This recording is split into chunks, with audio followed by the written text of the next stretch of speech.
Do you want to know how you can log in to your Mypay Payroll account? If yes, then this video is for you.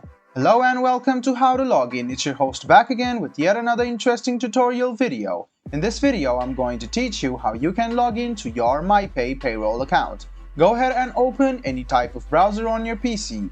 Then go to the search bar to search for Mypay Payroll Login.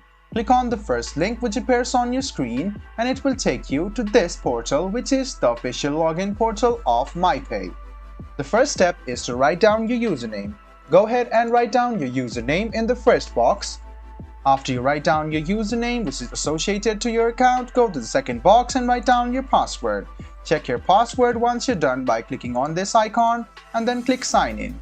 This way, you can successfully sign into your Mypay Solutions or your Mypay Payroll account. If you want to remain signed in, you can click on this box and you will be signed in this browser for 14 more days. If in case you have forgotten your password and want to reset it, this is the link for you.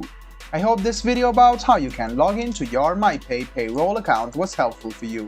If you still have any kind of confusion, please do mention us on the comment section down below.